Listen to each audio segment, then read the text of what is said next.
아침. 새로운 태양이 잔물결 이는 잔잔한 바다에서 금빛으로 빛났다. 해안으로부터 2km 못 미치는 곳에서 낚싯배가 바다에 밑밥을 뿌리자 하늘에서 아침 먹이를 찾는 새들에게 소식이 전해졌다. 결국 1000마리쯤 되는 갈매기 떼가 먹이를 얻으려고 서로 밀고 다투었다. 분주한 하루의 시작이었다. 하지만 저 멀리 배와 해변으로부터 떨어진 곳에서 갈매기 조나단 리빙스턴은 홀로 연습 중이었다. 30m 상공에서 조나단은 물갈퀴를 내리고 부리를 든 채 고통스러운 날개의 비틀림을 유지하려고 애썼다. 비틀림은 천천히 난다의 뜻이었고, 이제 그는 얼굴을 스치는 바람이 살랑댈 때까지, 아래쪽 바다가 잠잠해질 때까지 속도를 늦추었다. 그는 잔뜩 집중하느라 눈을 가늘게 뜨고 숨을 멈추었다가 힘껏 한 번 더, 2cm 남짓, 날개를 비틀었다. 그러자 깃털이 곤두서고 실속하면서 떨어졌다. 원래 갈매기는 비틀거리지 않는다. 실속하지 않는다. 공중에서 실속하는 것은 갈매기에게는 수치이며 불명예다. 하지만 부끄러워하지 않고 다시 날개를 펼쳐 떨면서 고통스럽게 비트는 천천히 그러다 다시 실속했다. 조나단 리빙스턴은 평범한 새가 아니었다. 대부분의 갈매기는 비행에 대해 아주 간단한 사실 이상은 배우지 않는다. 해안에서 먹이가 있는 곳으로 갔다가 돌아오는 방법만 배운다. 대개의 갈매기들에게 중요한 것은 비행이 아니라 먹이다. 하지만 조나단에게 중요한 것은 먹이가 아니라 비행이었다. 갈매기 조나단 리빙스턴은 무엇보다도 하늘을 나는 게 좋았다. 이런 생각을 하면 다른 새들 사이에서 인기를 얻지 못한다는 것을 조나단은 알고 있었다. 그가 종일 혼자 수백 번씩 저공활공을 연습하며 실험하자 그의 부모님도 실망했다. 조나단은 이유는 몰랐지만 수면에서 날개폭의 절반이 안 되는 높이에서 날면 힘들이지 않고 더 오래 채공할 수 있었다. 그의 활공은 보통 새들처럼 발을 물에 넣는 것으로 끝나지 않았다. 발을 유선형으로 몸에 붙이고 수면에 디디면 긴 밋밋한 흔적이 남았다. 그가 해변에서 발을 올리고 미끄러지며 착륙한 후 걸으면서 미끄러진 거리를 재기 시작하자 부모님은 몹시 낙심했다. 어머니가 물었다. 왜 그러니, 존? 왜 그래? 여느 새들처럼 사는 게 왜 그리 어려운 게냐, 존? 저공비행은 펠리컨이나 알바트로스에게 맡기면 안 되겠니?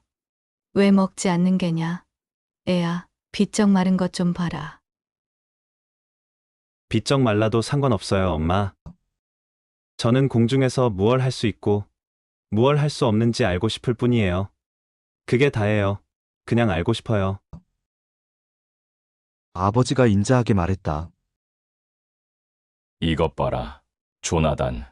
겨울이 멀지 않았다. 배들이 나오지 않을 거고 수면 가까이 있던 물고기 떼는 깊이 들어가겠지. 연구해야겠다면 먹이에 대해, 먹이를 어떻게 잡을지에 대해 연구하거라. 이 비행에 대한 것도 좋다만 활공으로 먹고 살 수는 없는 노릇이지. 비행하는 이유가 먹이를 구하기 위해서라는 점을 잊지 말 거라. 조나단은 공손하게 고개를 끄덕였다. 이후 며칠간 그는 다른 갈매기들처럼 행동하려고 애썼다. 선창가와 낚싯배들 주위에서 꽥꽥대며 새들과 다투고 물고기와 빵 조각을 차지하려고 달려들었다. 하지만 제대로 할 수가 없었다. 그는 소용없는 짓이라고 생각하면서 자신을 쫓아오는 허기진 늙은 갈매기에게 힘들게 얻은 멸치 한 마리를 떨궈주었다. 이 시간에 비행을 배우며 보낼 수 있으면 좋을 텐데 배울 게 정말 많다고. 얼마 지나지 않아 갈매기 조나단은 다시 먼 바다로 나가 혼자 지냈다. 허기졌지만 배우는 것이 있기에 행복했다. 익혀야 할 것은 속도였고, 일주일 동안 연습하자 그는 속도에 대해 살아있는 가장 빠른 갈매기보다 아는 것이 많았다. 300m 상공에서 있는 힘껏 날개를 퍼덕여 파도를 향해 아찔한 각도로 강하했다. 그러면서 갈매기들이 아찔한 각도로 강하지 않는 이유를 알았다. 그는 딱 6초 만에 시속 110km 정도로 날았고, 이 속도에서는 날개가 흔들림 없이 위로 들리지 못했다. 거듭 같은 일이 벌어졌다. 아무리 신중을 기하고 능력을 최고로 발휘해도 빠른 속도에서는 제어력을 잃었다. 300m까지 오른다. 먼저 전속력으로 쭉 날아가다가 날개를 퍼덕이면서 수직 강화로 바꾼다. 그럴 때마다 왼쪽 날개가 위로 쳐들리면서 실속하여 왼쪽으로 마구 흔들렸고, 균형을 잡느라 오른쪽 날개를 실속시키면 불처럼 획 움직이며 오른쪽으로 빙글빙글 돌았다. 날개가 쳐들리는 것은 아무리 조심해도 소용이 없었다. 10번을 시도하면 10번 모두 시속 110km 지점을 지나면서 그는 제어력을 잃고 휘휘 돌며 날개 뭉치로 변해 물속으로 곤두박질했다. 물을 뚝뚝 흘리면서 마침내 조나단은 생각했다. 빠른 속도에서 날개를 움직이지 않는 게 열쇠임이 틀림없어.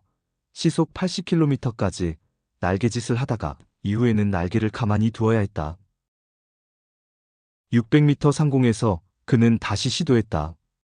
급강하면서 시속 80km를 지나는 순간부터 부리를 내리고 날개를 활짝 펴고 가만히 있었다.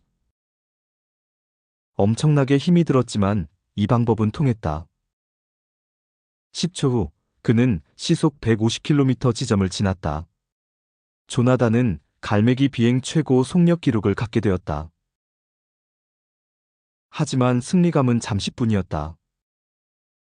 수평 비행을 시작한 순간 날개의 각도를 바꾸기 무섭게 그는 똑같이 제어되지 않는 상태에 빠졌고, 시속 150km 지점에서는 다이너마이트가 터지는 것 같았다. 조나단은 공중에서 폭발해서 철벽 같은 바닷속으로 떨어졌다. 정신을 차려보니 어두워진 지 한참 지난 후였고, 그는 달빛이 쏟아지는 바다 위에 떠 있었다. 날개가 우툴두툴한 납덩어리 같았지만 실패의 무게가 훨씬 더 무겁게 다가왔다. 그 무게가 몸을 바다 밑바닥으로 끌어내릴 만큼 무거워서 모든 것을 끝낼 수 있기를 그는 간절히 바랐다. 조나단이 물속에 잠길 때 그의 내면에서 묘하게 헛헛한 목소리가 들렸다. 다른 길은 없어. 나는 갈매기야. 나는 한계를 많이 가지고 태어났어. 내가 비행에 대해 많이 알 운명이라면 이해력이 좋았겠지. 내가 빠른 속도로 날 운명이라면 매처럼 날개가 짧고 물고기가 아니라 쥐를 먹고 살았을 거라고. 아버지 말씀이 옳았어. 이 엉뚱한 짓은 집어치워야 해. 집으로 갈매기 무리에게 날아가서 이대로 만족하면서 살아야 해. 한계가 많은 처량한 갈매기로. 목소리가 잦아들었고 조나단은 그 말에 동의했다. 밤에 갈매기가 있어야 할 곳은 해안가야. 그러니 이 순간부터 평범한 갈매기가 되겠노라고 그는 맹세했다. 그러면 다들 더 마음 놓을 거야. 그는 힘없이 어두운 물에서 빠져나와 육지를 향해 날았다. 힘이 덜 드는 저공비행을 익혀둔 것에 감사했다. 그런데 아니야 라는 생각이 들었다. 예전의 방식은 포기했어. 배운 것은 모두 포기했다고. 나는 여느 갈매기 같은 갈매기니까 갈매기답게 날 거야. 그래서 그는 어렵사리 30m 상공으로 올라가서 더 힘껏 날개를 퍼덕이며 해안가로 나아갔다. 다른 갈매기들과 똑같은 갈매기가 되겠다고 결심하니 마음이 한결 가벼웠다. 이제 그를 배움으로 몰아대던 힘과 아무런 관계도 없을 테고 더 이상은 도전도 없고 실패도 없을 터였다. 또 생각하는 것을 멈추고 해안 위의 빛을 향해 어둠 속에 나는 것도 근사했다. 어둠. 헛헛한 목소리가 놀라서 소리쳤다. 갈매기는 어둠 속에서 날지 않는데. 조나단은 귀담아 들을 만큼 주의를 기울이지 않았다. 멋지네. 그는 속으로 중얼댔다. 달과 불빛이 수면 위에서 빛나며 작은 횃불들이 밤속으로 길을 만들어냈다. 사방이 정말 평화롭고 고요했다. 내려가. 갈매기는 어둠 속에서 날지 않는다고. 네가 어둠 속에서 날 운명이라면 너는 올빼미의 눈을 가지고 태어났겠지. 너는 이해력이 좋았을 거야. 너는 매처럼 짧은 날개를 가졌을 거라고. 그 밤 속 30m 상공에서 조나단 리빙스턴은 눈을 깜빡였다. 그의 아픔이, 다짐이 사라져버렸다. 짧은 날개, 매처럼 짧은 날개. 그게 답이야. 이다지도 미련했다니. 내게 필요한 것은 작은 날개야. 날개의 대부분을 접고 그 끄트머리만으로 날면 되는 거야. 짧은 날개. 그는 검은 바다 위 600m 상공으로 올라갔다. 한순간도 실패와 죽음에 대해 생각하지 않고 앞날개를 몸에 꼭 붙이고 폭이 좁은 단도만 한 날개의 끝만 바람 속으로 뻗어 수직으로 급강하였다. 머리에 악마 같은 바람이 불어댔다. 시속 110km, 145km, 190km. 그보다 더 빠르게. 이제 시속 225km에서 날개의 부담은 시속 110km에서 느꼈던 것보다도 힘들지 않았다. 그는 날개 끝을 살짝 비틀어 급강하에서 벗어나 달 아래에서 잿빛 대포알처럼 파도 위를 날아갔다. 바람을 맞으며 살짝 눈을 감고 기쁨에 젖었다. 시속 225km라니. 게다가 제어가 되다니. 600m가 아니라 1500m에서 급강하한다면 얼마나 빠를까. 조금 전의 다짐은 까맣게 잊히고 세찬 바람에 휘감겨 사라져버렸다. 하지만 조나단은 자신에게 한 약속을 어긴 것에 대해 죄책감을 느꼈다. 그런 약속은 평범함을 받아들이는 갈매기들에게나 통하는 것을. 조나단처럼 뛰어난 지식을 얻은 갈매기에게는 그런 약속이 필요하지 않다. 해가 뜰 무렵까지 조나단은 연습하고 또 연습했다. 1500m 상공에서 바라보는 낚싯배들이 잔잔한 파란 바다 위에 점점이 떠 있었고 아침 먹이를 찾아 나온 갈매기들은 희미한 흙먼지 구름처럼 보였다. 그는 생기 넘쳤으며 기쁨에 파르르 떨었고 두려움이 통제되는 것이 자랑스러웠다. 그러다가 요란을 떨지 않고 앞날개를 접고 짧고 각진 날개 끝을 뻗어 바다 쪽으로 곧장 날아내려갔다. 1200m 상공을 지날 즈음 조나단은 한계 속도에 도달했고 바람이 소리치는 철벽 같아서 더 빨리 움직일 수가 없었다. 이제 그는 시속 344km로 곧장 강하고 있었다. 그 속도에서 날개가 펴지면 몸이 산산조각 난다는 것을 알기에 조나단은 침을 삼켰다. 하지만 속도는 힘이었고 속도는 환희였으며 속도는 순수한 아름다움이었다. 그는 300m 상공에서 수평 비행을 시작했고 거대한 바람 속에서 날개 끝이 턱턱 소리를 내며 둔해졌다. 바로 앞에서 배와 갈매기 떼가 기울고 유성처럼 빨리 다가왔다. 조나단은 멈출 수가 없었다. 아직 그는 그 속도에서 방향을 바꾸는 방법조차 몰랐다. 충돌하면 그 자리에서 죽을 터였다. 그래서 그는 눈을 감았다. 그날 아침 일출 직후 갈매기 조나단 리빙스턴은 바람과 깃털들의 무시무시한 울부짖음 속에서 눈을 감고 시속 341km로 아침 먹이를 찾는 갈매기 무리 가운데로 돌진했다. 이번 한 번은 행운의 갈매기가 그에게 미소 지은 덕분에 아무도 죽지 않았다. 조나단이 부리를 창공으로 치켜들 즈음 여전히 시속 257km의 속도로 날아가고 있었다. 속도를 32km로 늦추고 마침내 날개를 다시 펼치자 1200m 아래 바다에 뜬 배가 부스러기처럼 보였다.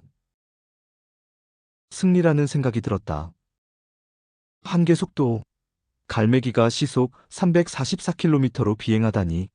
이것은 새로운 발견이자 갈매기 역사상 가장 위대한 순간이었고, 그 순간 갈매기 조나단에게는 새로운 시대가 열렸다. 그는 홀로 연습했던 지역으로 가서 2400m 상공에서 급강하하기 위해 날개를 접고 곧장 방향을 바꾸는 방법을 알아낼 채비를 했다. 엄청난 속도에서는 날개 끝 깃털 하나를 살짝 움직이면 매끄럽게 휘감듯 곡선을 그린다는 것을 그는 알아냈다. 하지만 이것을 배우기 전에 그 속도에서 깃털을 하나라도 움직이면 소총 탄환처럼 빙그르르 돈다는 것을 알게 되었고, 조나단은 갈매기 역사상 최초의 고개 비행을 해냈다. 그날 그는 다른 갈매기들과 대화를 할 짬이 없이 일몰이 지나도록 계속 날았다. 공중회전, 완행전, 방위점 횡전, 배면회전, 거꾸로 낙하, 바람개비 돌기를 알아냈다. 조나단이 해변에 모인 갈매기들과 합류했을 때는 한밤중이었다. 조나단은 어지럽고 몹시 고단했다. 하지만 기쁜 마음에 공중회전으로 착륙하면서 땅에 닿기 직전에 급행전을 했다. 갈매기들이 이 말을 들으면 이 성공에 대해 듣는다면 좋아서 야단법석일 거라고 생각했다. 이제 살아갈 이유가 얼마나 더 많은가. 단조롭게 낚싯배를 왔다 갔다 하는 것 이상의 사는 이유가 생겼지. 우린 무지에서 벗어날 수 있어. 우수하고 지적인, 기술이 뛰어난 우리 자신을 발견할 수 있다고. 우린 자유로울 수 있어. 비행하는 방법을 배울 수 있어. 앞에 펼쳐진 세월이 희망으로 활기를 띠고 빛났다. 조나단이 착륙하니 부족회의가 소집되어 있었다. 갈매기들이 모인 지 한참 지났음이 분명했다. 사실 갈매기들은 기다리고 있었다. 갈매기 조나단 리빙스턴, 중앙에 서라. 부족장이 가장 격식 차린 말투로 말했다. 중앙에 서기는 엄청난 치욕이거나 명예, 둘 중 하나를 의미했다. 갈매기들의 최고 우두머리로 지명될 때 명예로운 중앙에 서기를 했다. 조나단은 속으로 중얼댔다. 당연히 오늘 아침에 먹이를 구하러 나온 새들이 내 성공한 비행을 본 거야. 하지만 난 명예 따위는 원하지 않아. 우두머리가 되고 싶은 마음도 없어. 내가 알아낸 것을 나누고 우리 앞에 펼쳐진 그 수평선을 보여주고 싶을 따름이야. 그는 앞으로 나와섰다. 부족장이 말했다. 갈매기 조나단 리빙스턴, 동료 갈매기들이 보기에 치욕의 죄를 저질렀으니 중앙에 서라. 나무 판자로 얻어맞은 기분이었다. 무릎이 후들리고 깃털이 늘어지면서 귀에서 윙윙 소리가 났다. 치욕? 말도 안 돼. 비행이 성공했다고. 그들은 이해 못해. 그들이 잘못한 거야. 잘못한 거라고. 치욕의 죄로 중앙에 서는 것은 그가 부족에서 추방되어 머나먼 절벽에서 혼자 살게 되는 것을 의미했다. 갈매기 조나단 리빙스턴, 언젠가는 무책임한 행위가 아무 득이 되지 않는다는 것을 배울 것이다. 삶은 알지 못하며 알 수도 없는 것이지. 다만 우리가 이 세상에 나온 것은 할 수 있는 데까지 먹고 살아남기 위해서라는 것만 알 수 있을 뿐. 갈매기 부족회의에서 말대꾸를 하면 안 되지만 조나단은 언성을 높였다.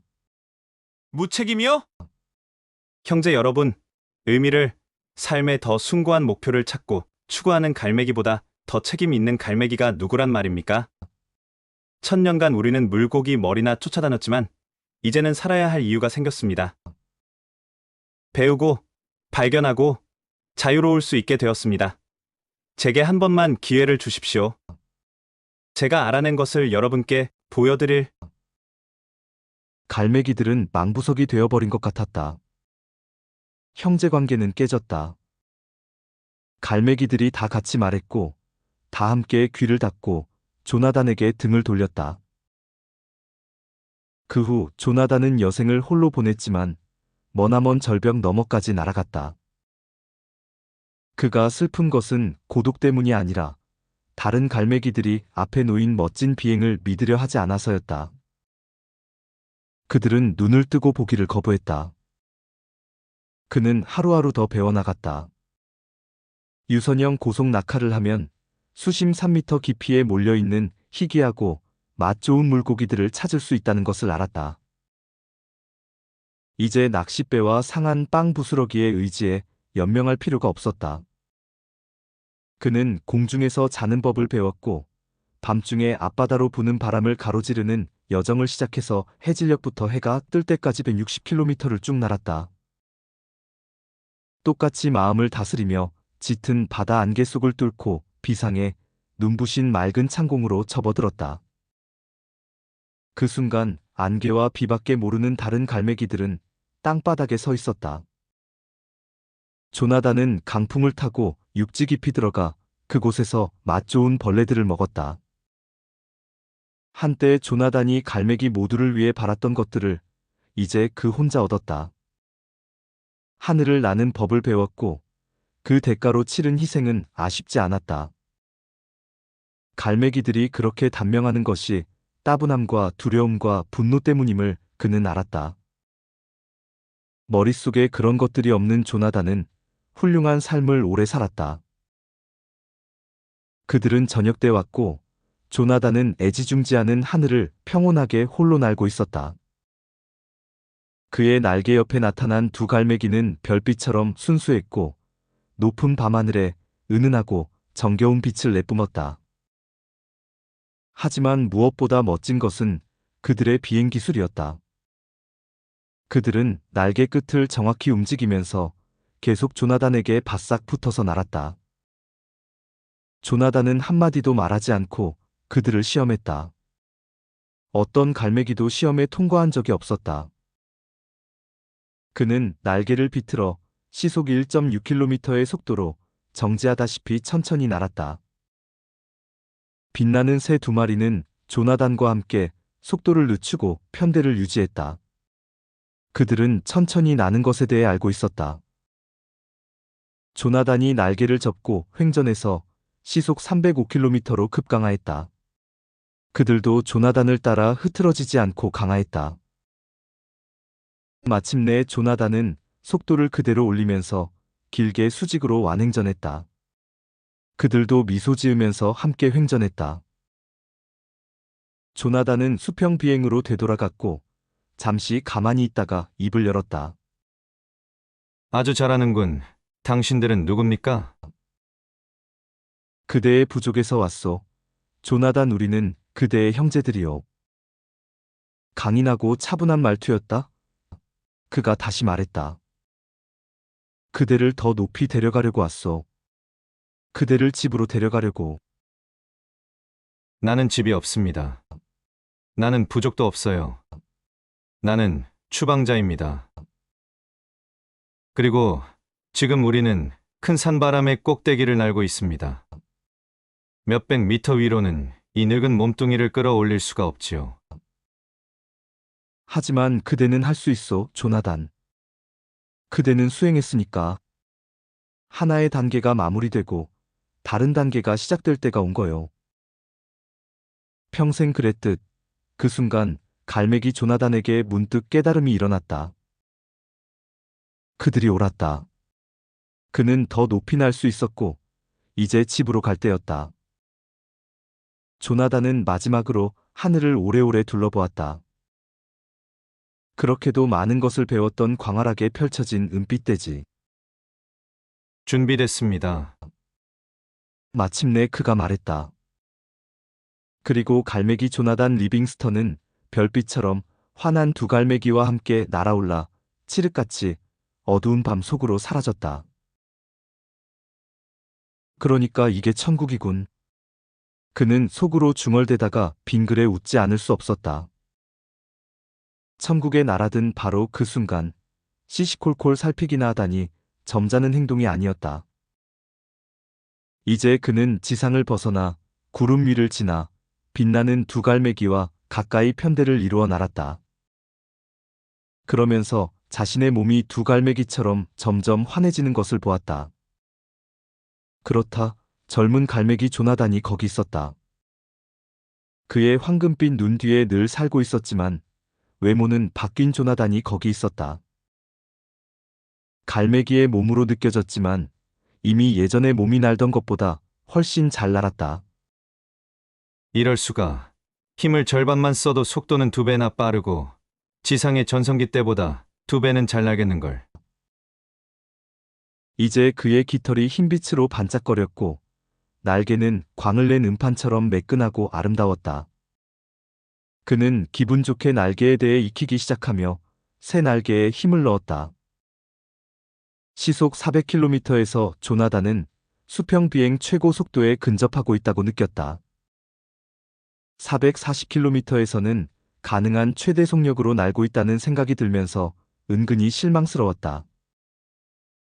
새 몸이 능력을 발휘하는 데는 한계가 있었고 예전 수평 비행 기록보다 훨씬 빠른 듯 했지만 그래도 한계는 있어서 극복하려면 많은 노력이 필요할 터였다. 그는 천국에는 한계가 없는 줄 알았지 라고 생각했다. 구름이 갈라지자 그를 안내하던 갈매기들이 말했다. 멋진 여행을 해요, 조나단. 그러더니 그들은 창공으로 사라졌다.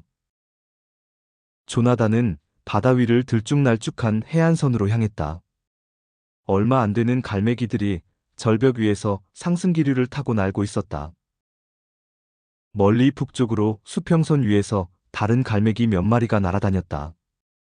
새로운 풍경을 보자 새로운 생각과 새로운 궁금증이 생겼다. 왜 갈매기가 이렇게 없을까?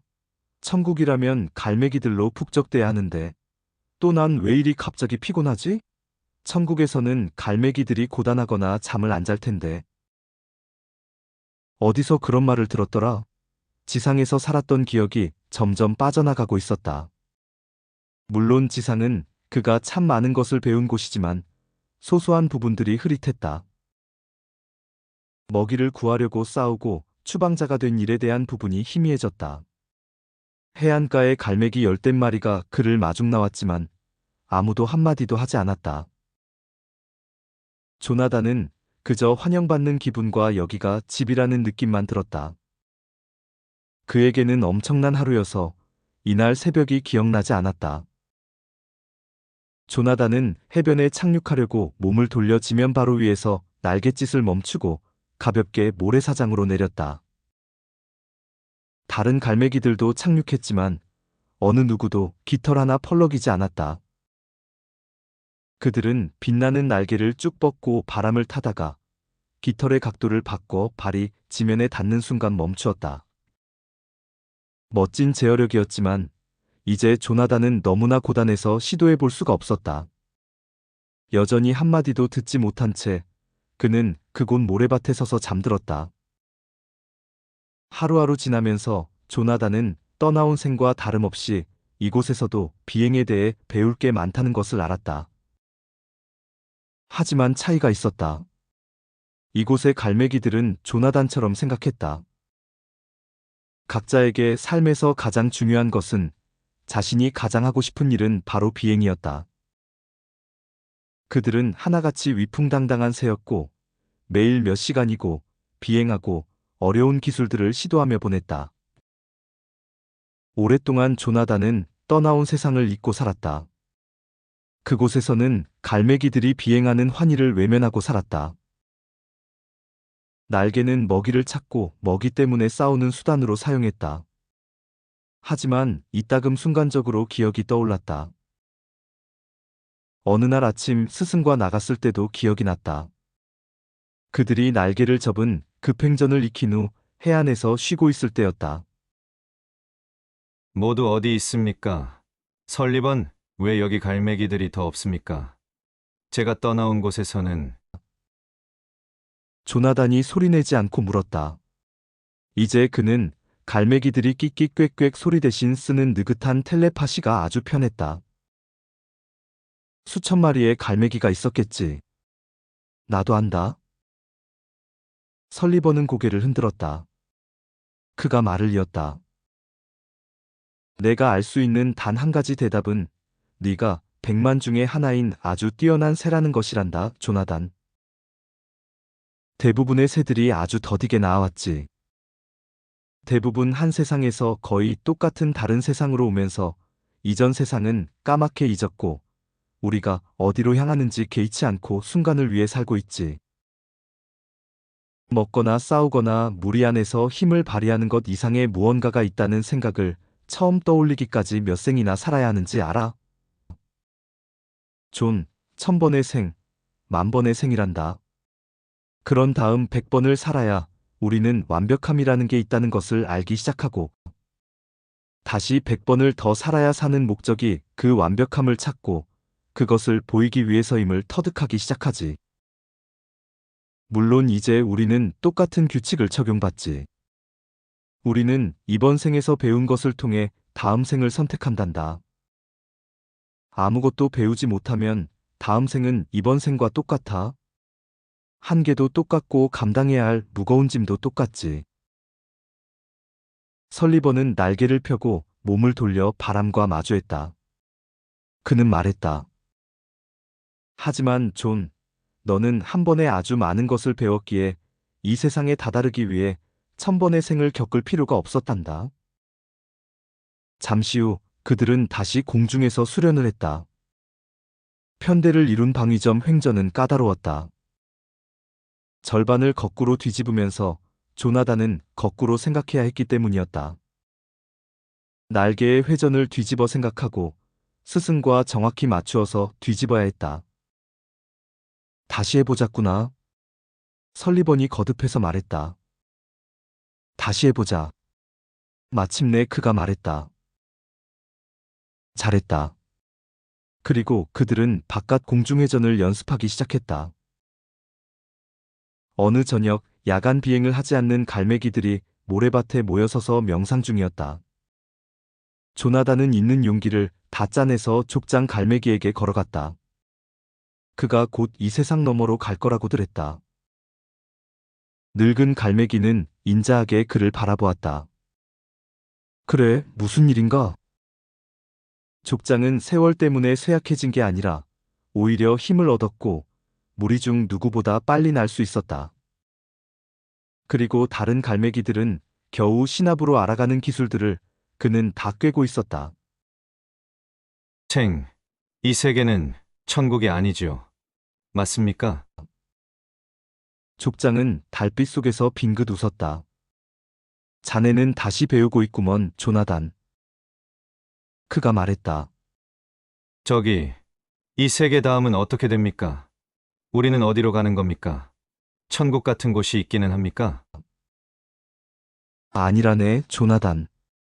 그런 곳은 없지. 천국은 장소가 아니고 시간도 아니라네. 완벽한 것이 곧 천국이지. 족장은 한동안 침묵을 지켰다. 그가 다시 입을 열었다. 자네는 무척 빨리 나는 갈매기지, 안 그런가? 저는 속도를 즐깁니다. 조나단이 말했다. 깜짝 놀랐지만 족장이 알아봐줘서 으쓱했다. 완벽한 속도에 접하는 순간 자네는 천국에 접하기 시작할 걸세, 조나단.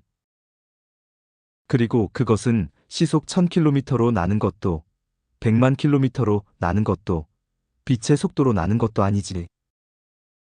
왜냐하면 그 어떤 숫자도 한계인데 완벽에는 한계가 없으니까. 완벽한 속도는 그저 그곳에 있는 것이라네. 챙은 경고도 없이 사라졌다가 눈 깜빡할 사이에 15m쯤 떨어진 물가에 나타났다. 그러더니 다시 사라졌다가 똑같이 순식간에 조나단의 어깨에 서 있었다. 족장이 말했다. 재미있지? 조나단은 넋이 나갔다. 천국에 대해 묻는 것도 잊어버렸다. 어떻게 그렇게 하는 겁니까? 그렇게 하면 어떤 느낌이 듭니까? 족장께서는 얼마나 멀리 가실 수 있습니까? 족장이 대답했다. 어디든 언제든 가고 싶은 곳에 갈 수 있네. 나는 어느 곳이든 언제든 생각이 나는 대로 다녔지. 그는 바다를 내다보았다. 그리고 말을 이었다. 이상하지. 이동하는 것에 신경 쓰느라 완벽 따윈 안중에 없는 갈매기들은 느리게라도 아무데도 못 가지. 완벽함에 신경을 쓰고 이동은 안중에 없는 갈매기들은 당장 어디에든 갈 수 있거든. 명심하게, 조나단. 천국은 어떤 장소나 시간이 아니라네. 장소와 시간은 너무도 무의미하기 때문이야.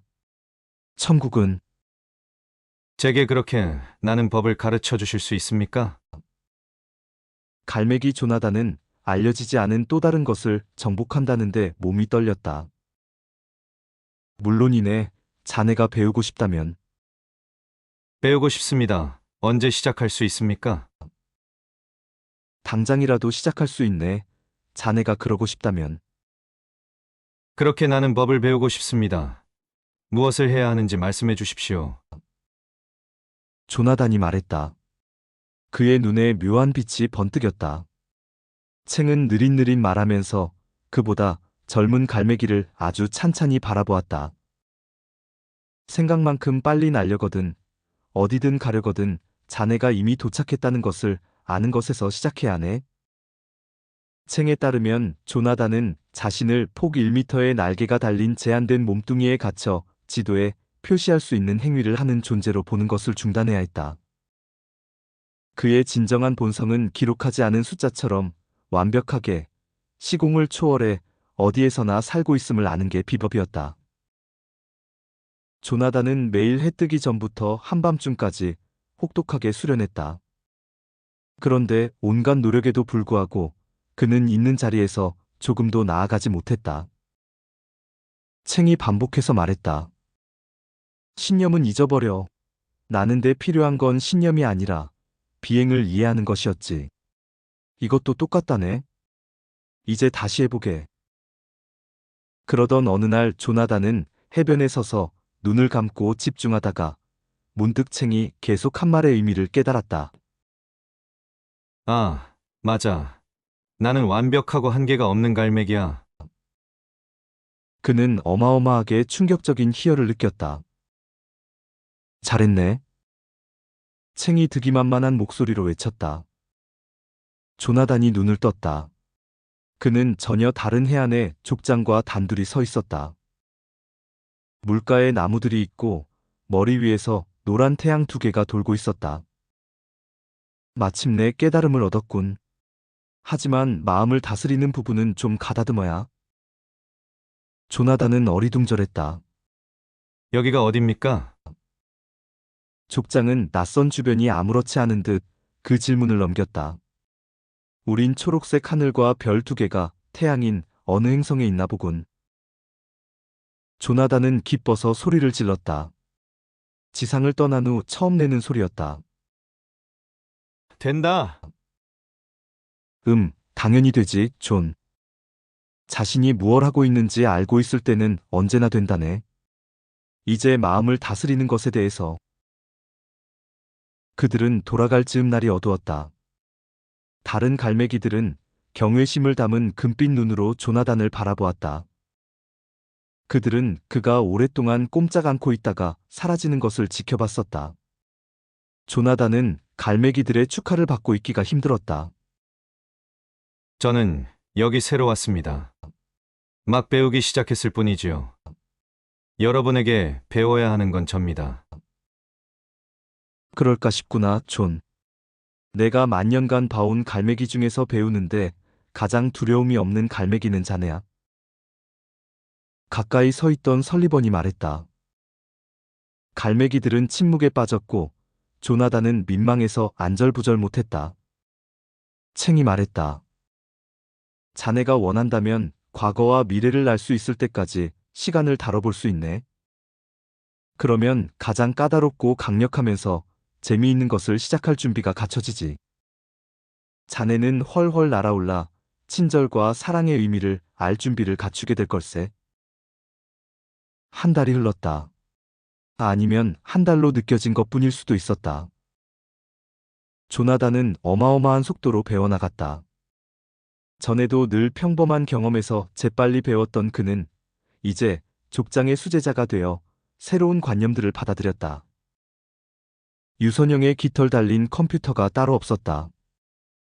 그러다가 챙이 사라지는 날이 왔다. 그는 갈매기 모두에게 나직하게 말하고 있었다. 챙은 배우고 익히기를 중단하지 말라고, 모든 삶에 보이지 않는 완전한 이치를 더 많이 이해하려고 계속 애쓰라고 갈매기들을 독려했다.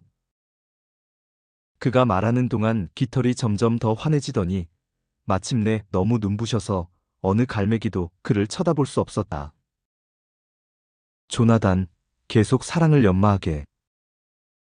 그게 챙이 남긴 마지막 말이었다. 갈매기들이 다시 앞을 볼 수 있게 되었을 때 챙은 거기 없었다. 하루하루 흐르면서 조나단은 자기도 모르게 반복해서 떠나온 지상을 떠올렸다.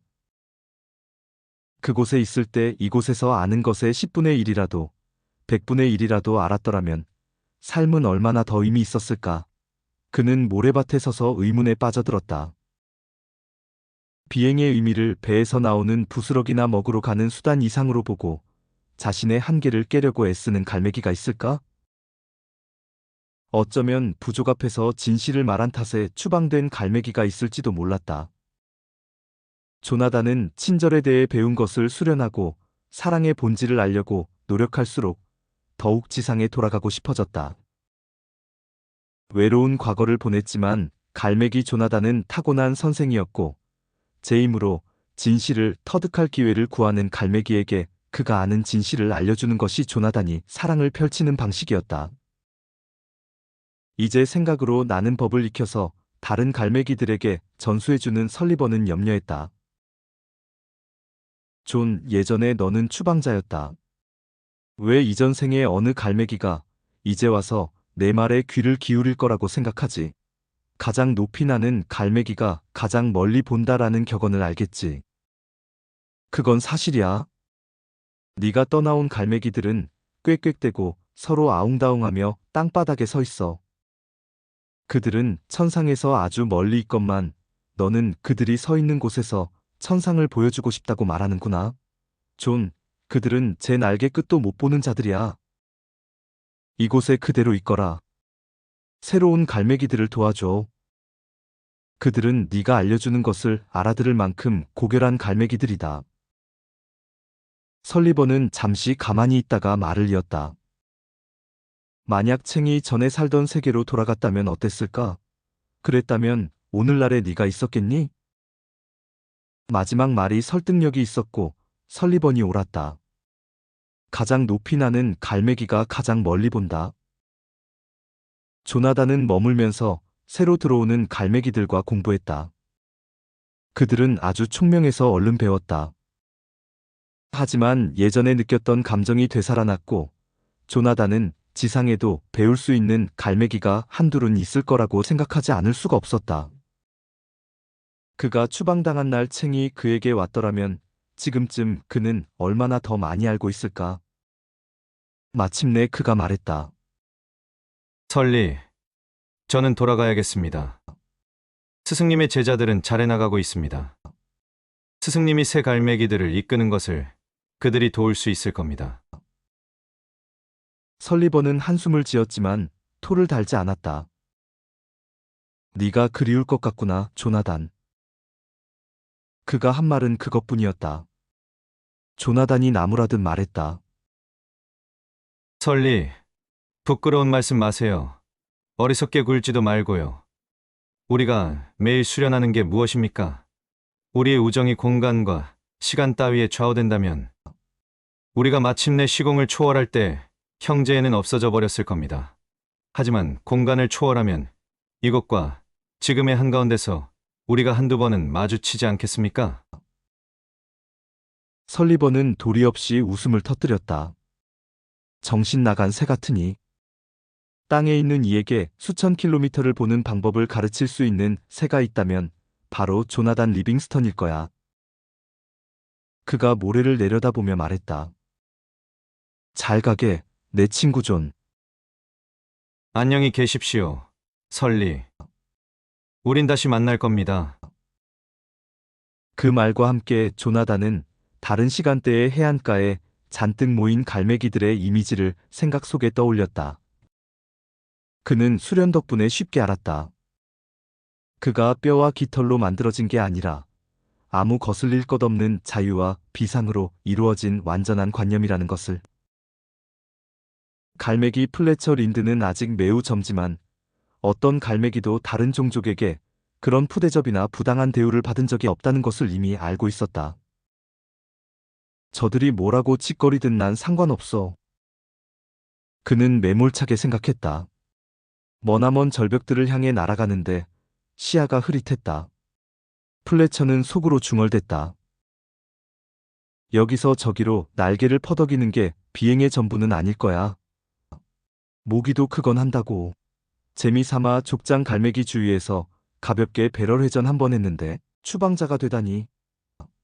저들은 눈이라도 먼 거야? 안 보이는 거야? 우리가 정말로 나는 법을 배우면 어떤 영광을 누릴지 생각 못하는 거야? 저들이 어떻게 생각하든 난 상관없어. 나는 게 뭔지 똑똑히 보여줄 거야. 저들이 원하는 게 그거라면 난 순수한 추방자가 될 거야. 그리고 진짜 후회하게 만들어주지. 그의 머릿속에서 목소리가 흘러나왔고 아주 부드러운 소리였지만 플래처는 화들짝 놀라서 공중에서 움찔하고 멈칫댔다. 그들에게 심하게 굴지 말거라, 플래처. 너를 추방하면서 그들은 스스로를 아프게 했을 뿐이다. 그리고 어느 날 그들은 그것을 깨닫게 될 테고 어느 날엔가 그들은 네가 아는 것을 알게 되겠지. 그들을 용서하고 그들이 깨우치게 도와주거라. 오른쪽 날개 끝 바로 옆으로 세상에서 가장 눈부신 흰 갈매기가 날고 있었다. 그 갈매기는 깃털 하나 움직이지 않고도 플래처의 최고 속력에 가까운 빠르기로 힘들이지 않고 쑥 움직였다. 순간적으로 젊은 새는 혼돈에 휩싸였다. 무슨 일이 벌어지는 거야? 내가 미친 거야? 내가 죽었나? 이게 뭐지? 그의 가슴 속에서 낮고 잔잔한 목소리가 계속 울리며 대답을 채근했다. 플래처 린드. 그대는 날고 싶은가? 네. 날고 싶어요. 플래처 린드. 부족을 용서하고 배워서 어느 날 그들에게 돌아가 그들이 이해하도록 돕기 위해 애쓸 만큼 날고 싶은가? 이 장엄하고 능수능란한 존재에게 거짓말을 할 수는 없었다. 플래처처럼 잘난 체하거나 상처받은 새라도 그럴 수는 없었다. 그렇습니다. 젊은 새가 조용히 대답했다. 그렇다면 플래처. 수평 비행부터 시작해보자. 빛나는 존재가 그에게 말했다. 다정다감한 목소리였다. 조나단은 눈여겨보면서 머나먼 절벽 위를 천천히 선회했다. 이 원기 왕성한 젊은 갈매기 플래처는 흠잡을 데가 거의 없는 비행 수련생이었다. 공중에서 강하고 가볍고 민첩했지만 훨씬 더 중요한 것은 그가 비행을 배우려는 불타는 욕구를 가진 점이었다. 이 순간 그는 흐릿한 회색 형체로 급강하하다가 시속 240km로 스승 옆을 지나갔다. 플래처는 불쑥 16방위점 수직 완행전을 시도하며 큰 소리로 그 수를 헤아렸다. 보세요, 조나단. 제 대기 속도가 줄고 있어요. 스승님처럼 깔끔하게 정지하고 싶은데. 플래처의 급실속은 실패에 대한 분노와 부하 때문에 더 악화되었다. 그는 낮아빠지며 떨어져서 거세게 거꾸로 뱅글뱅글 돌다가 마침내 스승보다 30m 아래에서 숨을 헐떡이며 중심을 잡았다. 저를 붙들고 시간 낭비하시는 거예요, 조나단. 저는 바보 멍청이에요. 너무 미련해요. 아무리 시도해도 제대로 못할 거예요. 조나단은 그를 내려다보면서 고개를 끄덕였다. 내가 그렇게 쌩하고 급상승하는 한 제대로 못하고 말고 플래처, 너는 도입 부분에서 시간당 64km의 속도를 잃었지. 매끄럽게 해야 해. 확실하면서도 매끄럽게, 알겠니? 그는 젊은 갈매기와 같은 높이로 내려갔다. 이제 편대를 이루어서 다시 해보도록 하자. 그리고 급상승에 신경 쓰도록 해라. 매끄럽게, 느긋하게 시작하는 거야. 3개월이 지나갈 무렵 조나단의 제자는 6이 되었다. 모두 추방자였지만 하늘을 나는 즐거움 때문에 비행한다는 독특하고 새로운 개념에 호기심이 많았다. 그래도 그들로서는 그 이면의 논리를 이해하는 것보다는 고도의 기술을 연마하는 게 더 쉬웠다. 조나단은 저녁이 되면 해변에서 말하곤 했다. 우리 각자는 본질상 위대한 갈매기라는 관념이며 자유라는 무한한 관념이지. 또 정밀한 비행은 우리의 본성을 드러내는 발걸음이란다. 우리를 구속하는 모든 것을 무시해야 한다. 그렇기 때문에 이 모든 고속 연습, 저속과 고개를 그 즈음 제자들은 그날의 비행에 지쳐서 골아떨어지곤 했다. 그들은 연습을 좋아했다. 빠르고 짜릿했고 또 매번 수업하면서 점점 더 커지는 배움에 대한 허기를 풀어주었으니까. 하지만 제자 중 아무도, 심지어 플래처 린드마저도 관념의 비행이 바람과 깃털의 비행 못지않게 현실적일 수 있다는 것을 믿지 않았다. 다른 날 조나단은 말했다. 날개 끝부터 날개 끝까지 몸 전체는 너희의 생각 자체가 볼 수 있는 형태일 뿐이다. 생각의 사슬을 끊고 육체의 사슬도 끊어라. 하지만 그가 어떻게 말하더라도 재미난 이야기로만 들렸고 제자들에게는 그보다 잠이 더 필요했다. 겨우 한 달 지났을 때 조나단은 부족에게 돌아갈 때가 되었다고 말했다. 헨리 켈빈이 말했다. 저희는 준비가 되지 않았습니다. 저희는 환영받지 못합니다. 추방당한 걸요? 환영받지 못하는 곳에 밀고 들어갈 수는 없지 않나요? 우리는 원하는 곳에 갈 수 있고 원하는 대로 자유가 있다. 조나단은 대답한 후 모래사장에서 떠올라 갈매기 부족의 주거지인 동쪽으로 향했다. 제자들 사이에 짧은 고민이 있었다. 추방자는 돌아가지 않는 것이 부족의 법이었고 만년의 세월 동안 누구도 부족의 법을 어긴 적이 없었다. 법은 머물라 했고 조나단은 가라고 했다. 이 즈음 그는 바다 위로 1.5km 남짓 날아가고 있었다. 그들이 더 시간을 끌면 스승은 혼자서 적대적인 부족과 대면할 터였다. 우리도 부족의 일원도 아닌데 법을 지킬 필요가 없지 않나? 게다가 싸움이라도 벌어지면 우리가 여기보다 거기 있는 게 한결 도움이 될 거야. 플래처가 좀 소심하게 말했다. 그래서 그날 아침 8마리의 갈매기는 날개 끝이 겹칠 만큼 붙어서 이중 다이아몬드 대형으로 서쪽에서 날아갔다. 그들은 시속 217km의 속도로 부족회의 장소인 해안으로 날아들었다. 조나단이 선두에, 플래처가 오른편에, 헨리 켈빈이 투지 있게 왼편에 섰다. 편대 전체가 한 몸처럼 오른쪽으로 완행전하다가 수평으로 바람이 모두를 매섭게 몰아쳤다. 편대가 거대한 칼이 되어 갈매기 부족의 꽥꽥 깍깍하는 일상적인 소리를 베어버린 듯 조용했고 8,000개의 눈이 깜빡임 하나 없이 지켜보았다. 8갈매기가 차례로 급상승해서 크게 공중회전하고 쭉 날아서 모래밭에 천천히 선 자세로 내렸다.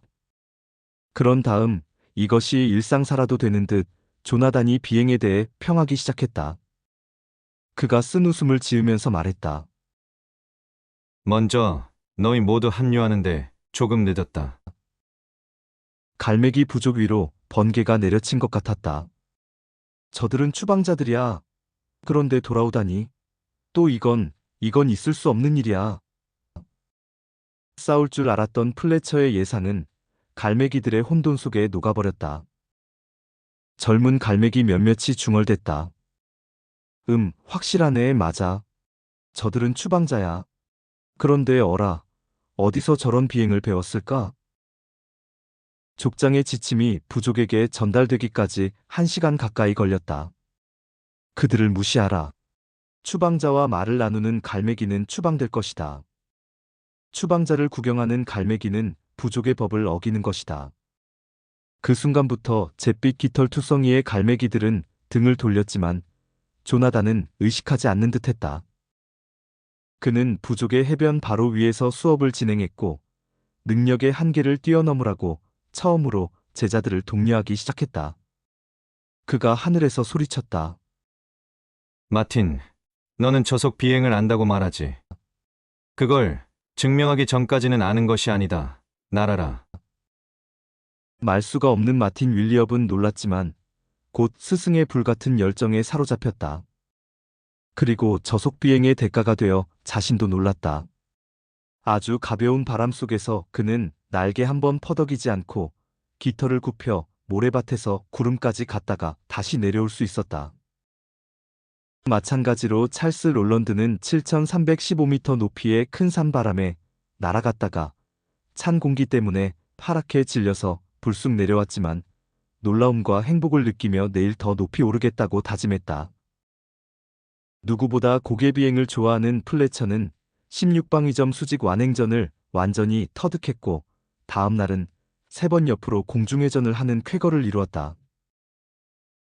하얀 햇살이 그의 깃털에 반사되어 해변에 쏟아졌고 그곳에서는 갈매기들이 은밀히 지켜보고 있었다. 매 시간 조나단은 각각의 제자 옆에서 시범을 보이고 충고하고 독려하고 이끌었다. 그가 재미삼아 그들과 함께 밤과 구름과 폭풍우 사이를 누비는 동안 갈매기 부족은 땅에 처량하게 모여 있었다.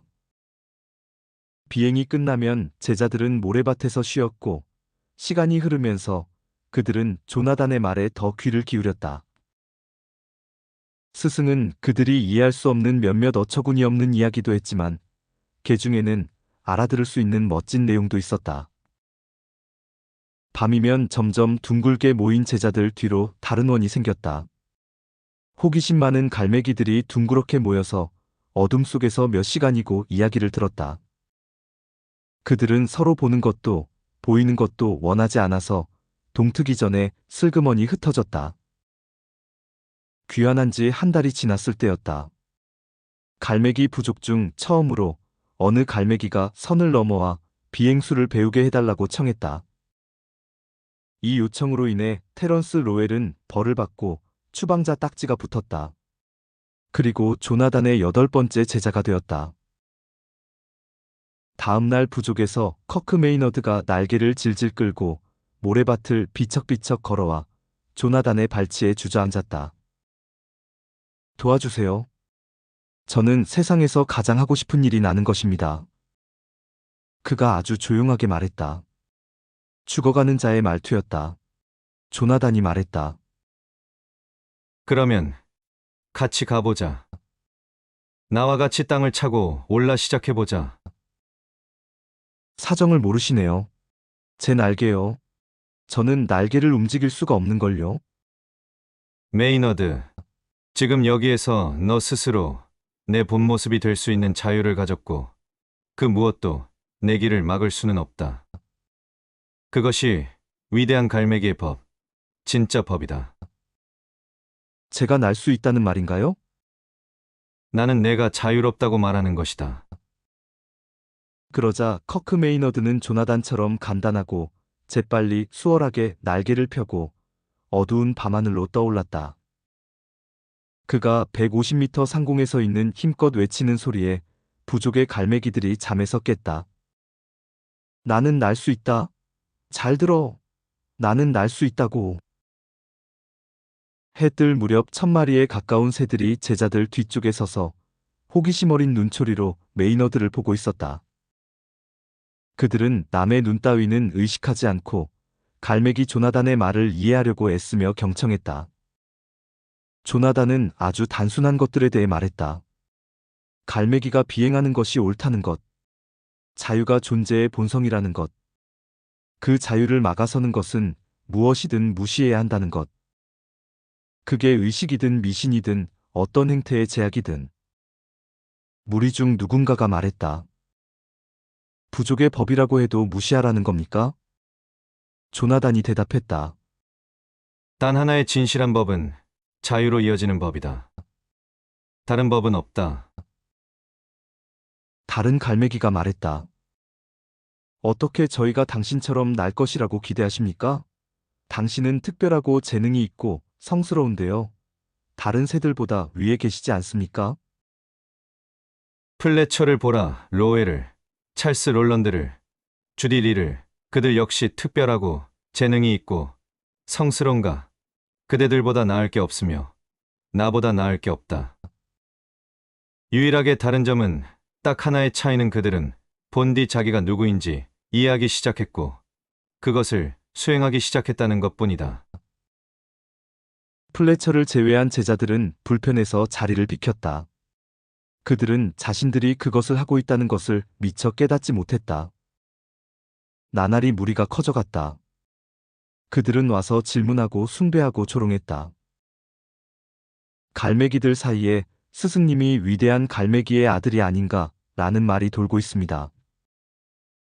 어느 아침 상급속도 수련을 마친 후 플래처가 말했다. 그가 덧붙였다. 그리고 스승님이 1000년 앞서 오셨다고요. 조나단은 한숨을 쉬었다. 오해받는 대가라는 생각이 들었다. 대중은 툭하면 악마라거나 신이라고 부른다. 너는 어떻게 생각하느냐, 프레처? 우리가 1000년 앞서 와 있느냐? 긴 침묵이 흘렀다. 이런 종류의 비행은 언제나 여기 있었기에 알고자 했던 새는 누구나 배울 수 있었습니다. 그러니 시대와는 관계없지요. 어쩌면 우리는 유행에 앞선 겁니다. 대부분의 갈매기의 비행 방식보다 앞선 것이죠. 그럴듯하구나. 시대를 앞섰다는 것보다는 한결 낫군. 조나단이 몸을 굴려 한동안 배면으로 활공하면서 중얼댔다. 딱 일주일 후에 일어난 일이었다. 플래처는 신입 수련생들에게 고속비행의 기본 사항들에 대해 모범을 보이는 중이었다. 그가 막 2130m에서 급강하에서 수평 비행으로 들어갈 때 해변 바로 위에서 길쭉한 회색줄이 번쩍했다. 첫 비행에 나선 아기 새가 어미를 부르면서 플래처 앞으로 곧장 날아들었다. 순식간에 플래처는 어린 새를 피하려고 시속 320km에서 급히 왼쪽으로 방향을 전환하다가 단단한 화강암 절벽을 들이받았다. 그에게는 바위가 다른 세상으로 들어가는 단단한 대문이라도 되는 것 같았다. 바위에 부딪히면서 두려움과 충격이 밀려들고 캄캄해지더니 그는 이상하기 짝이 없는 하늘 위로 떠가고 있었다. 망각, 기억 망각, 두려움과 슬픔 그리고 아쉬움, 지독한 아쉬움. 처음 조나단 리빙스턴을 만난 날처럼 목소리가 플래처에게 다가왔다. 플래처, 순서대로 인내하며 한계들을 극복하려 애쓰는 게 비법이란다. 계획상으로는 조금 더 지나서야 바위를 뚫고 날아가는 법을 익히는 것이었지. 그의 스승이 무미건조하게 말했다. 여기서 뭐 하시는 겁니까? 절벽인데 제가 죽은 게 아니었습니까? 아, 플래처, 정신 차려라. 생각을 해보거라. 내가 지금 나와 대화를 하고 있다면 분명히 넌 죽은 것이 아니겠지. 그렇지 않겠느냐? 내가 했던 일은 의식의 수준을 좀 급하게 바꾼 것이야. 이제 내 선택에 달려있다. 너는 이곳에 머물면서 이 수준에서 수련할 수도 있고, 그런데 이 수준은 내가 떠나온 단계보다 훨씬 높단다.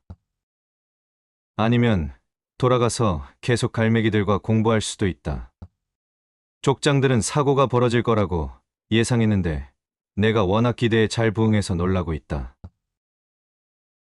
당연히 저는 갈매기들에게 돌아가고 싶습니다. 새로 들어온 수련생들과 막 시작한 참인걸요. 좋아, 프레처. 몸은 다름 아닌 생각 그 자체라고 말했던 걸 기억하지? 플래처는 고개를 저으면서 날개를 펴고 눈을 떴다. 절벽 아래에 갈매기들이 모두 모여 그를 에워싸고 있었다. 플래처가 처음 움직이자 무리 속에서 어마어마한 꽥꽥 소리가 터져 나왔다. 그가 살았다. 살아있다. 날개 끝으로 건드렸어. 목숨을 살려냈다고. 위대한 갈매기의 아들이. 아니야. 그가 아니라고 하잖아. 그는 악마야. 악마. 우리 부족을 멸망시키려고 온 거야. 그곳에 모인 4,000마리의 갈매기는 방금 벌어진 일이 두려웠고 악마라는 외침이 바다의 태풍처럼 무리를 휩쓸고 지나갔다. 눈알을 번득이면서 부리를 내민 갈매기들이 죽이려고 다가들었다. 우리가 떠나는 게 더 낫겠지. 플래처. 조나단이 물었다. 그렇게 할 수 있다면 그다지 반대하지는 않겠습니다만. 곧 둘은 무리로부터 1km 가까이 떨어진 곳에 서 있었고 황량한 하늘에 번뜩이는 부리들이 촘촘히 보였다. 조나단이 말했다. 어떤 새에게 그가 자유롭다고 잠시 수련에 힘쓰면 그것을 스스로 증명할 수 있다고 설득하는 일이 왜 세상에서 가장 어려울까? 왜 이리도 힘이 들까? 플래처는 장소가 변한 데에 놀라 여전히 눈을 깜빡였다. 어떻게 하신 겁니까? 어떻게 우리가 여기 왔지요? 넌 무리에서 빠져나오고 싶다고 말했지. 그렇지 않은가? 그랬지요. 하지만 어떻게? 다른 모든 게 그렇듯 수행이란다. 플래처. 아침이 되자 갈매기들은 광적이었던 일을 잊었지만 플래처는 잊지 않았다. 조나단, 오래전에 제게 그들에게 돌아가서 그들이 배울 수 있도록 도울 만큼 부족을 사랑하느냐고 한 것을 기억하십니까? 물론이지. 어떻게 스승님은 자신을 죽이려고 한 무리를 사랑할 수 있는지 저는 이해가 안 갑니다. 아, 플래처. 넌 사랑할 수 없을 것이다. 당연히 증오와 악을 사랑할 수 없을 것이다. 수련을 통해 진정한 갈매기를 각자의 안에 깃든 선함을 봐야 하고 그들 스스로 그것을 볼 수 있게 도와야 하는 거지.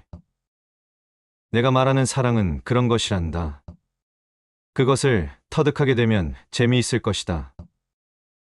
예를 들면 나는 독한 젊은 새를 기억한단다. 그 새의 이름은 갈매기 플래처 린드. 방금 추방당한 그는 부족과 죽도록 싸울 준비를 하려고 머나먼 절벽에 자신만의 가혹한 지옥을 짓기 시작하지. 그런데 오늘 그는 여기서 자신만의 천국을 짓고 부족 전체를 그 방향으로 인도하고 있지. 플래처는 스승에게 몸을 돌렸고 순간적으로 그의 눈에 공포가 어렸다. 제가 인도한다고요? 제가 인도한다니 무슨 말씀이세요? 이곳의 스승은 조나단이세요. 떠나시면 안 됩니다.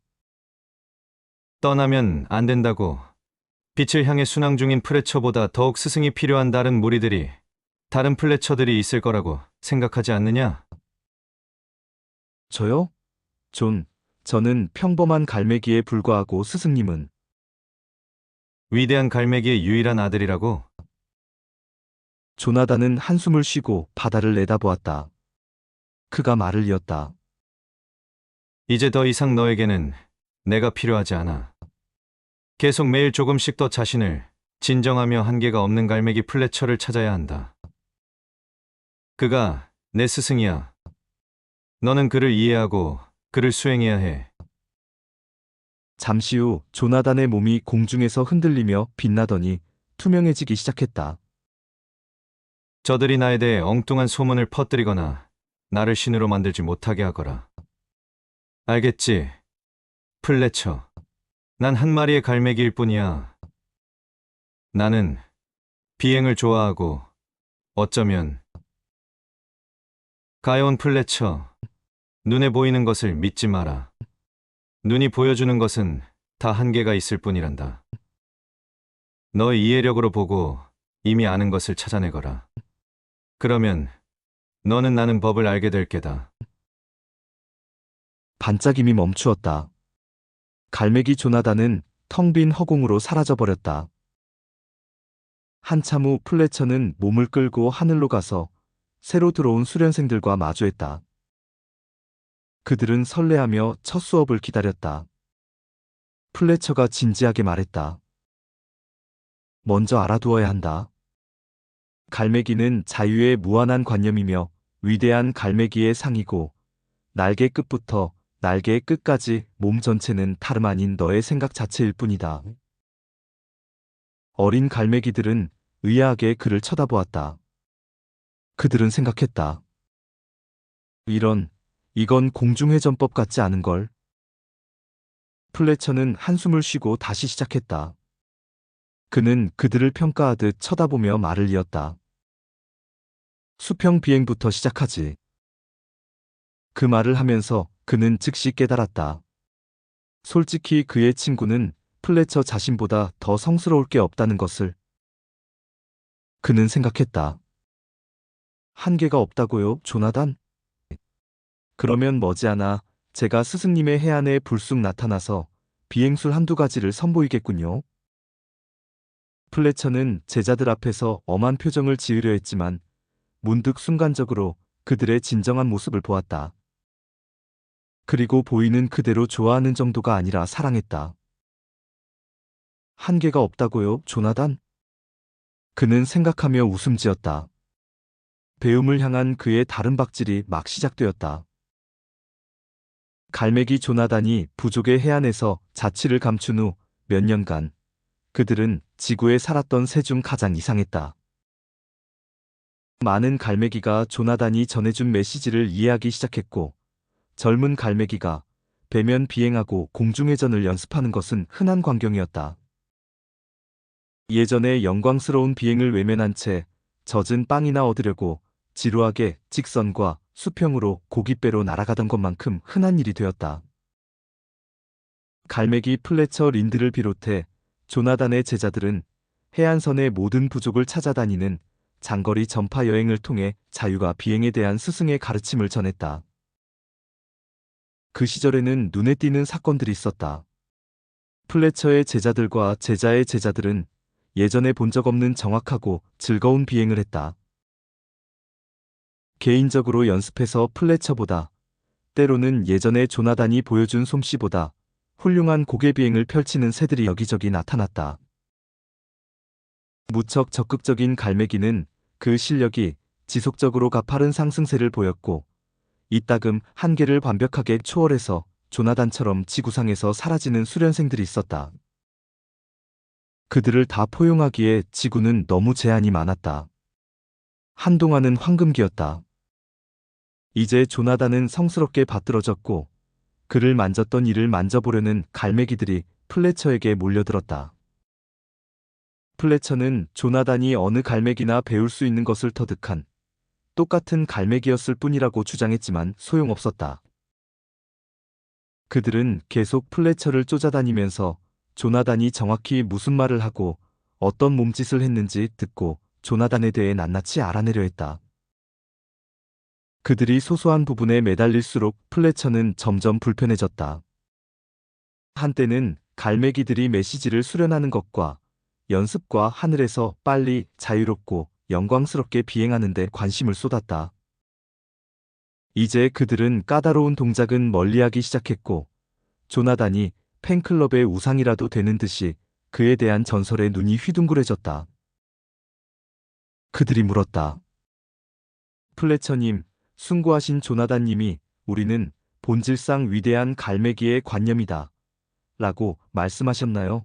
아니면 우리는 사실상 위대한 갈매기의 관념이다 라고 말씀하셨나요? 제발 나를 플래처라고 부르라. 그냥 갈매기 플래처. 갈매기들이 존칭어를 쓰려는데 경악해서 플래처는 대꾸하곤 했다. 그리고 그가 어떤 단어를 사용했든 무슨 차이가 있지? 둘 다 맞다. 우리는 위대한 갈매기라는 관념이지. 하지만 그들이 이 대답에 만족하지 않는다는 것을 플래처는 알고 있었다. 갈매기들은 그가 대답을 피한다고 생각했다. 플래처님, 거룩한 조나단님은 날아오를 때 바람 쪽으로 한 걸음 아니면 두 걸음 옮기셨나요? 그가 질문을 바로잡을 새도 없이 다른 질문이 쏟아졌다. 플래처님, 신성한 조나단님의 눈은 회색이었습니까? 금색이었습니까? 질문을 던진 회색 눈의 새는 간절히 한 가지 답만 기다렸다. 난 모른다. 그의 눈 따위는 잊어버려. 그의 눈은 보라색이었다. 어떻게 그런 게 중요할 수 있지? 그가 와서 전한 말은 정신을 차리고 해변에 서서 남의 눈 색깔에 대해 떠드는 짓을 중단하면 우리가 날 수 있다는 것이다. 이제 잘 봐라. 내가 바람개비 회전을 보여줄 테니. 하지만 바람개비 회전처럼 어려운 기술을 익히는 것은 피곤하다는 것을 알고 갈매기들은 집으로 돌아가면서 생각했다. 위대한 이는 보라색 눈을 가지셨어. 내 눈이랑은 달라. 여기 살았던 그 어떤 갈매기의 눈과도 달라. 세월이 흐르면서 수업 분위기도 변했다. 전에는 비행하면서 격하게 원대한 시를 읊었지만 지금은 연습 전후에 소리 죽여 조나단에 대해 이야기했다. 아무도 비행하지 않고 모래밭에서 거룩한 이에 대한 복잡한 말들만 읊어댔다. 플래처와 조나단의 제자들은 변화에 당황하여 고쳐주려 했고 단호하게 분노했지만 막을 도리가 없었다. 그들은 존경받았고 더 나쁘게는 숭배받았지만 아무도 말을 듣지 않았다. 그리고 비행을 수련하는 새들은 점점 줄어들었다. 조나단의 제자들이 차가운 시신을 남기고 하나하나 세상을 떠났다. 갈매기들은 시신을 수습해서 눈물 젖은 거창한 의식을 치르고 거대한 돌무더기 밑에 매장했다. 죽은 신성한 새 옆에서 각자 장황한 애도사를 올린 후 돌멩이를 내려놓았다. 돌무더기는 제단이 되었고 일체감을 바라는 갈매기마다 돌멩이를 놓고 돌무더기에 대해 침통한 연설을 했다.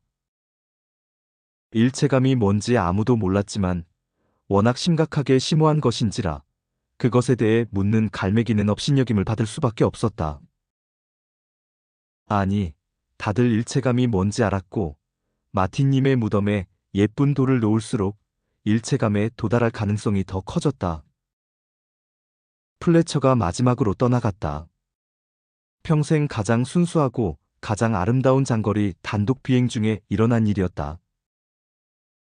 플래처는 조나단을 처음 만난 후 연습했던 긴 수직 완행전을 하던 중 몸이 사라졌고 그 순간 그는 돌을 떨구거나 일체감이라는 어구를 명상하지 않았다. 그는 완벽한 자신의 비행 중에 사라졌다. 그 다음 주에 플래처가 해변에 나타나지 않자 그가 쪽지 한 장 남기지 않고 사라졌기에 갈매기들은 잠시 공황 상태에 빠졌다. 하지만 그러다가 그들은 함께 모여 생각했고 무슨 일이 벌어졌음이 분명하다고 결론지었다. 공표된 내용은 이랬다. 후에 일체감의 반석으로 알려진 곳에서 플래처님이 다른 최초의 7 제자에 둘러싸여 서 있는 것이 목격되었다.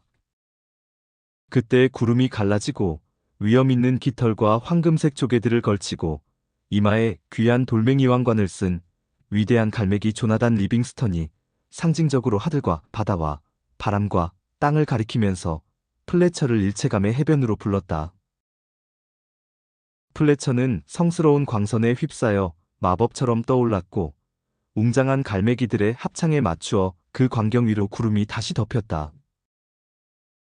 그리고 플래처님을 성스럽게 추모하여 일체감의 바위에 쌓은 돌무더기는 지구 어느 해안의 돌무더기보다 웅장했다. 어디나 그것을 흉내낸 돌무더기들이 생겼고 매주 화요일 오후에는 갈매기들이 돌무더기로 걸어가 모여 서서 조나단 리빙스턴과 그의 탁월한 신성한 제자들이 보인 기적들에 대해 들었다. 꼭 필요한 경우가 아니면 누구도 비행하지 않았고 필요할 경우에는 비행하면서 점점 이상한 관습을 행했다.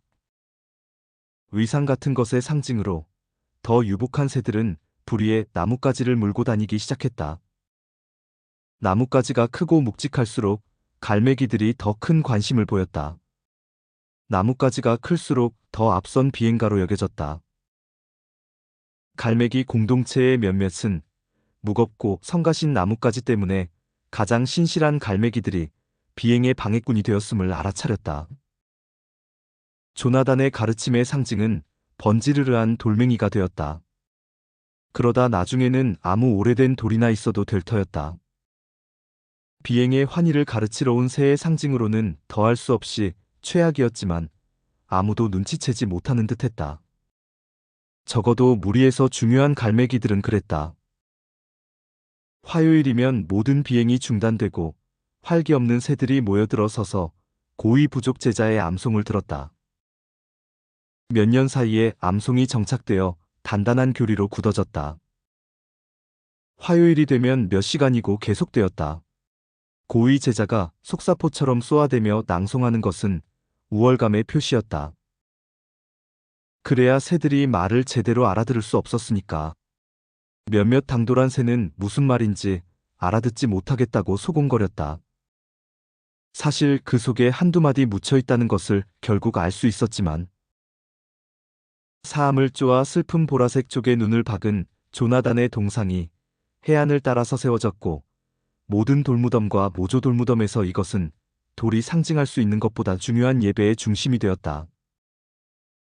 200년이 지나지 않아 성스럽다는 간단한 말로 일상의 수행에서 조나단의 가르침은 거의 다 빠졌고 모래벼룩보다 미천한 평범한 갈매기들의 열망은 그에 미치지 못했다. 시간이 흐르면서 조나단의 이름으로 생긴 의식과 의례는 극단적이 되었다. 생각하는 갈매기라면 돌무덤을 보지 않으려고 하늘에서 항로를 바꾸었다. 노력하고 훌륭해지기보다는 실패를 변명하려는 이들이 허례와 미신 위에 세운 게 돌무덤이었다. 생각하는 갈매기들은 역설적으로 비행, 돌무덤, 위대한 갈매기, 조나단 같은 말에 마음을 닫았다. 그들은 다른 문제에 대해서는 조나단 이후 가장 명쾌하고 정직한 새들이었다. 하지만 조나단의 이름이나 고위 지역 제자들이 함부로 만든 다른 용어들이 언급되면 그들의 마음은 트랩도어가 쾅 닫히듯 닫혀버렸다. 그들은 호기심이 많았기에 비행이란 말을 쓰지 않으면서도 그것을 실험하기 시작했다. 그들은 몇 번이고 거듭해서 이건 비행이 아니고 진실이 무엇인지 찾는 길일 뿐이야 라고 혼잣말을 했다. 그래서 그들은 제자를 거부하면서도 스스로 제자가 되었고 조나단이 부족에게 가져다 준 메시지를 수행했다. 이것은 요란한 혁명이 아니어서 구호를 외치거나 현수막을 흔들지 않았다.